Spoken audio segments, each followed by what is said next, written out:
Imagine being the undercover CEO of a successful business, going in disguise to uncover the truth behind your company's struggles.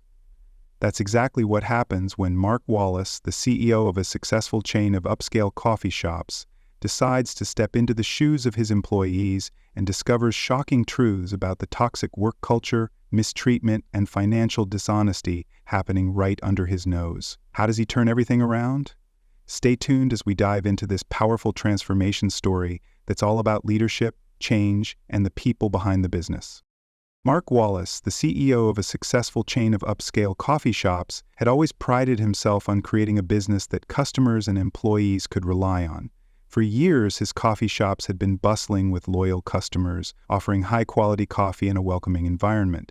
However, recently, Mark had noticed a growing number of customer complaints, flooding in, rude service, long wait times, and unsatisfactory experiences. Even worse, employee dissatisfaction was rising.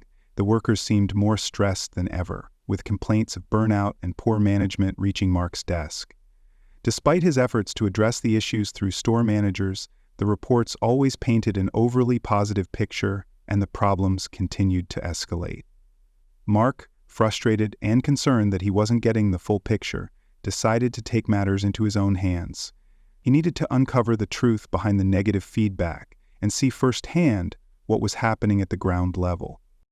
Mark realized that, as CEO, he had grown disconnected from the daily operations of his coffee shops, relying too much on secondhand reports. This detachment left him with a sense of unease. His company was thriving, but something felt off. Determined to understand the root of the problem, he decided to go undercover. With the help of a professional makeup artist, Mark would disguise himself as a regular barista, blending in with the staff to observe the business from a fresh perspective. He chose one of his busiest locations in a trendy neighborhood where customer traffic was high and the pressure on employees was immense. Mark's plan was simple. By experiencing the chaos firsthand, he would discover the issues plaguing his stores and determine how to fix them, once and for all. Mark enlisted the help of a professional makeup artist to craft a disguise that would make him nearly unrecognizable.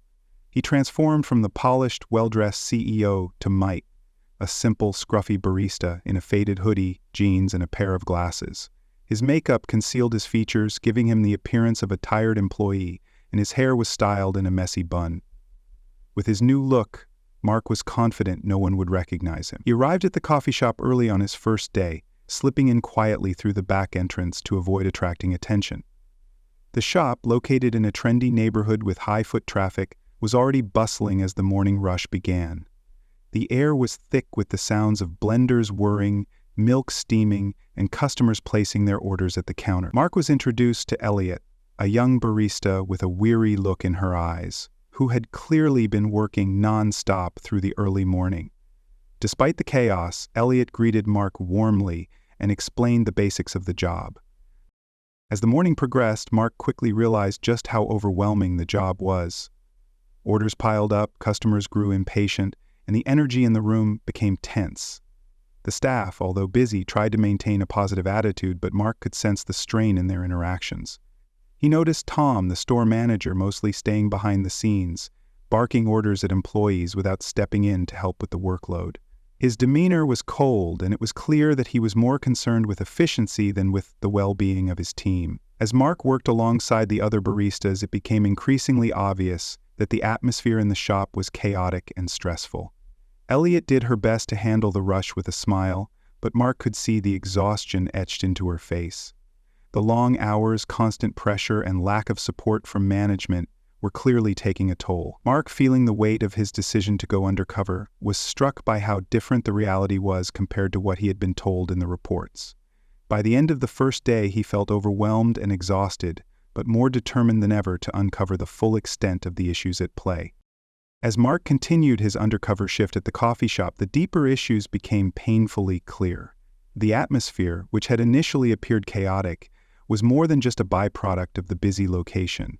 It was a reflection of a systemic problem.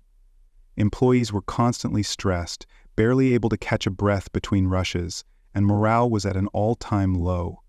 Mark observed that the work environment was not just hectic, but Elliot, the barista Mark had been paired with, was one of the hardest working employees. but she looked drained. Despite her best efforts to keep things running smoothly, it was evident that the demands placed on her were unreasonable. During a brief break, Mark struck up a conversation with her and learned that Elliot was struggling to make ends meet. She had been working long shifts with few breaks, yet couldn't even afford to eat at the coffee shop she worked for, even with the employee discount. Instead, Elliot brought food from home to save money. Mark's heart sank as he realized how dire the situation was. His employees, the backbone of his business, couldn't even afford the products they were selling. This revelation hit Mark harder than he expected, making him question not only the policies in place, but also his own awareness of what his employees were enduring. As the day went on, Mark's concerns only deepened. Tom, the store manager, was an even bigger problem than he'd anticipated. He rarely interacted with the staff except to bark orders or reprimand them for minor mistakes. Mark watched as he belittled one of the teenage cashiers in front of a line of customers for accidentally ringing up the wrong order. His harsh words made the young girl visibly uncomfortable, but instead of offering guidance, Tom only criticized her further. It wasn't just the isolated incidents. Mark could see a pattern. Tom's management style was one of fear and intimidation, creating an environment where employees were constantly walking on eggshells. Mark overheard whispers from the staff, some of them discussing how they were terrified to make even the smallest mistakes because Tom would either yell at them or cut their hours as punishment. This toxic culture was only exacerbated by the lack of proper breaks. Employees were working long hours, sometimes without taking a lunch break, just to keep up with the constant flow of customers. Mark knew that this wasn't just a few disgruntled employees, it was a systemic issue, rooted in poor management and unrealistic expectations. As he continued to observe, he was horrified to see how the employees were suffering in silence. Elliot, despite her exhaustion, continued to smile and apologize to customers, keeping her composure even when things were clearly falling apart. The cracks in the operation were starting to show, but Mark was determined to get to the bottom of it.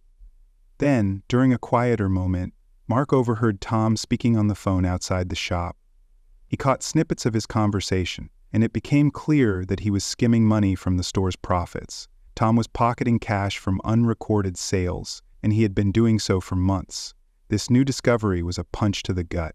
Mark couldn't believe that a trusted manager was not only fostering a toxic environment, but also actively stealing from the business. His suspicions were confirmed. Tom was at the center of the problem, and the staff had been dealing with his abuse for far too long. With the pieces of the puzzle falling into place, Mark knew he couldn't stay silent for much longer. The time had come to confront the issues head-on. The next day, Mark arrived at the coffee shop earlier than usual, determined to dig deeper into the issues that had become so apparent. He watched the employees trickle in, most of them looking tired but determined to face another day of chaos. Elliot, looking even more exhausted than the day before, arrived last, clutching a worn-out lunchbox. As she passed Mark, she gave a tired smile, but it was clear she hadn't slept much the night before. Mark's heart ached as he watched her, knowing the toll the work was taking on the staff. Tom, as usual, was already in the back, barking orders at anyone within earshot. He didn't acknowledge Mark at all. The morning passed slowly, with Mark quietly observing the strained interactions between employees and customers. It was clear that the staff was beginning to resent Tom, though they were careful not to show it directly. Whispers of discontent floated through the air as Mark caught snippets of conversation between the employees. In the kitchen, two cooks were discussing the recent turnover rate, and one mentioned how Sarah, a former employee, had quit just the week before because she couldn't handle Tom's constant yelling and demeaning behavior. Elliot, overhearing this, sighed deeply as if the weight of the words was too much for her to bear. Mark's suspicions about the toxic work culture were confirmed. This wasn't just a bad day at the coffee shop, it was a persistent issue that had been festering for months, if not longer. As the lunch rush approached, the tension in the store only grew. Customers lined up at the counter, impatient and demanding their orders quickly. The staff worked frantically to keep up, but Tom remained behind the scenes, only emerging to criticize or bark orders at the baristas. Mark, now feeling the full weight of his decision to go undercover, continued to assist Elliot and the others, doing his best to keep things moving smoothly while also observing the dynamic between employees. But as the rush wore on, Mark's patience began to wear thin as well. He witnessed an event that truly struck a chord with him. An elderly customer in a wheelchair struggled to make it through the line, looking distressed. His soft voice pleaded for help, but Tom was too focused on the register to notice. Before Mark could step in, Elliot moved quickly, leaving her station and rushing to help the man, bringing him his sandwich and coffee and helping him to a seat. The customer was visibly relieved, and Mark was impressed by Elliot's kindness. But when Tom noticed the gesture, his face twisted with anger. He stormed up to Elliot, berating her in front of customers, accusing her of abandoning her station. Mark, unable to stand by any longer, felt the urge to intervene, but he knew he had to gather more evidence before taking action.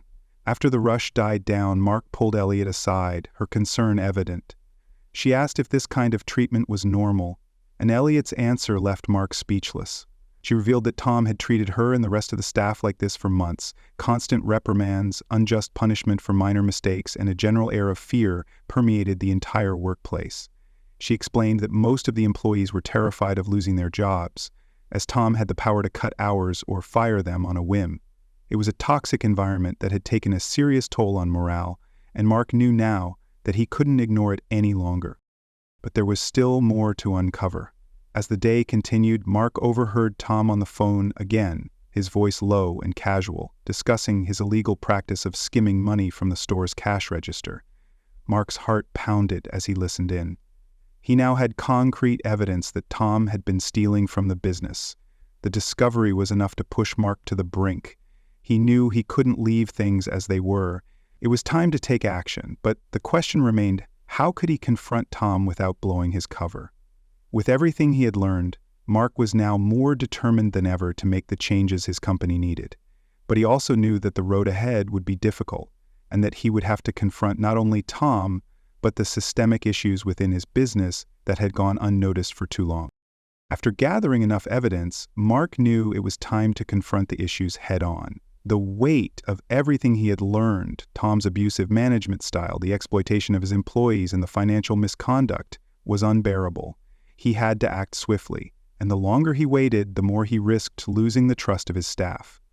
Mark spent the night preparing for the confrontation, reviewing everything he had witnessed, and deciding how to approach Tom. The next morning, he arrived at the coffee shop early, once again in his Mike disguise. He kept a watchful eye on Tom's behavior as the morning rush began. This time he could see the cracks in his authority. The staff had become more defiant in small ways, exchanging knowing glances, quietly talking amongst themselves, and showing signs of rebellion against his oppressive leadership. Mark could tell that Tom's reign of fear was beginning to crumble, but he needed to ensure that he would no longer be a part of the team. The moment Tom barked an order at Elliot for something trivial, Mark knew it was the right time. He took a deep breath and pulled Elliot aside, instructing her to stay put for a moment. With all eyes on her, Mark removed his glasses and pulled off the fake beard, revealing his true identity. The room fell silent as the staff gasped in shock. Tom was immediately thrown off guard. "You're the CEO?" he asked, his face going pale. Mark nodded firmly. He looked directly at him, his voice unwavering, as he said, "I've been working here undercover to see what was really happening in my stores. What I've witnessed is unacceptable." Tom opened his mouth to protest, but Mark cut him off. "I know about skimming," he continued. "I overheard you discussing it. I have proof." Tom tried to argue, but Mark was resolute. "You're fired, effective immediately." The tension in the room was palpable as Tom's jaw dropped. He was in disbelief, unable to fathom that he had been caught. As he stood frozen, Mark turned to the rest of the employees, apologizing for not addressing the problem sooner. He promised to make things right, starting with Elliot. Mark offered her a promotion to manager, recognizing her dedication, kindness, and hard work. The staff, still processing the events, began to feel a sense of relief. They could see that change was coming, and for the first time in a long time, they felt hopeful for the future. With Tom gone and Elliot promoted to manager, Mark wasted no time implementing the changes that would transform the coffee shop into a place where employees feel valued and customers experienced a higher level of service. Mark introduced several new policies that prioritized employee well-being and customer satisfaction. One of the first changes was the introduction of mandatory breaks for all employees. No one would work a shift without being given time to rest, eat, and recharge, ensuring that staff were not overworked or stressed to the point of burnout. Mark also implemented a new policy where every employee received a free meal during their shift, something that had been sorely lacking before. The move was met with immediate gratitude from the staff, who had previously struggled to afford meals while working long hours. Additionally, Mark emphasized the importance of kindness and respect in the workplace. He encouraged Elliot to lead by example, ensuring that employees treated each other and customers with empathy and understanding rather than succumbing to the pressure of constant rushes and harsh management. The focus was no longer on upselling or pushing for higher profits at the expense of the staff's well-being. Instead, it was about creating a positive atmosphere where employees could thrive. Over the next few weeks, the atmosphere in the coffee shop began to change. The staff became more engaged, smiling more as they interacted with customers and each other. The fear that had once hung over the team due to Tom's micromanagement began to dissipate, and in its place, there was a sense of camaraderie and mutual respect. Customers noticed the shift as well. The once tense and impatient lines at the counter now felt more relaxed, with the baristas taking the time to make personalized connections with customers. Word quickly spread that the coffee shop was not only a place to get great coffee, but also a welcoming space where employees and customers alike were treated with kindness. The changes Mark had put into place were already paying off, and the entire team was beginning to rebuild the trust and morale that had been shattered under the old regime. Mark, watching the transformation unfold, knew he had made the right decision. This was just the beginning of a new era for his coffee shop chain. 2 weeks later, Mark returned to the coffee shop, this time without any disguise. He walked through the front door no longer as a hidden observer, but as the CEO who had initiated a major transformation. The change in the atmosphere was immediately noticeable. The once stressful environment was now filled with energy and enthusiasm. The staff moved with a new sense of purpose, working together seamlessly as they prepared orders and interacted with customers. Elliot, now wearing a crisp manager's apron, was at the front of the counter, helping a new barista learn the ropes. Her tone was patient and encouraging, a sharp contrast to the harsh management style of Tom. Mark watched with pride as Elliot confidently led the team, her leadership grounded in kindness and respect, qualities that had been missing before. As Mark walked further into the store, he noticed the customers seemed more relaxed too. They smiled at the staff and chatted easily with the baristas, no longer feeling the tension that had once defined their experience at the shop. The buzz of conversation filled the air, accompanied by the comforting hum of the espresso machine and the soft clinking of cups. Mark took a moment to soak it all in. It was hard to believe that just a few weeks ago, the staff had been struggling under the weight of an oppressive manager, their spirits crushed by constant criticism and mistreatment. Now, they are thriving. As he approached the counter, Elliot spotted him and lit up with a genuine smile. "Mark, you're back," she said warmly, using the alias Mark had used during his undercover stint. Other staff members turned to greet him as well, offering waves and nods. Mark felt a deep sense of satisfaction as he realized that the team had not only adapted to the changes, but embraced them. Elliot shared that the implementation of the new policies had made a significant difference, especially the mandatory breaks and free meals, which had alleviated much of the stress. Staff morale had improved dramatically, and customers had started noticing the positive shift in the store's atmosphere. Mark was pleased to hear that the team felt more supported and valued than ever before. It was a far cry from the tense, fearful environment he had walked into just weeks earlier. As he sat down to enjoy a coffee, Mark reflected on the transformation. The success of the changes made him realize how important it was to stay connected to the business on a personal level, and he promised himself he would continue to lead with empathy, transparency, and care for the people who made his company thrive. As Mark sat in the coffee shop, surrounded by his rejuvenated team and the vibrant atmosphere he had worked so hard to create, he reflected on the journey that had brought him here. Going undercover had opened his eyes to the deep-rooted issues within his business, from the toxic management style to the financial misconduct. It had been a hard lesson, but it was also a turning point. Mark realized that as CEO, he had become disconnected from the daily operations of his stores, relying too heavily on second-hand reports instead of truly understanding the struggles of his employees. But now, with the changes he had implemented, The business felt like it had been given a second chance. The employees were happier, the customers were more satisfied, and the team was working together to make the coffee shop a place they could all be proud of. Mark knew, however, that this transformation couldn't be a one-time event. It had to be a lasting shift in how the entire company operated. Moving forward, he committed to staying closely involved with his employees, checking in regularly and ensuring that the work culture remained positive and supportive. He also planned to expand the changes he had made to the other locations in his chain, applying the same values of empathy, respect, and employee well-being across the board. Mark knew that leadership was not just about profits and growth. It was about fostering an environment where people felt valued and heard. He also realized that success was not just measured by the bottom line, but by the relationships built within the company and the community. As he left the coffee shop that day, Mark felt a renewed sense of purpose. His connection to the business and its people was stronger than ever, and he was ready to lead with integrity and compassion. The journey of transformation had just begun, but Mark was confident that it would ripple through the rest of the company and create lasting change. The story of Mark Wallace's undercover experience teaches a powerful lesson about the importance of leadership rooted in empathy and connection. As a CEO, Mark had become disconnected from the daily operations of his coffee shop chain, relying on second-hand reports rather than understanding firsthand the challenges his employees faced. Through his decision to go undercover, Mark uncovered critical issues such as poor management, exploitation of staff, and unethical practices that had been hidden beneath the surface. The lesson here is that true leadership requires being actively engaged with your team and understanding their struggles, rather than simply relying on numbers or reports. By implementing positive changes like mandatory breaks, free meals, and a culture of kindness, Mark was able to turn around the toxic environment in his business. The story highlights that success isn't just about profits. It's about creating a supportive, respectful workplace where employees feel valued and empowered.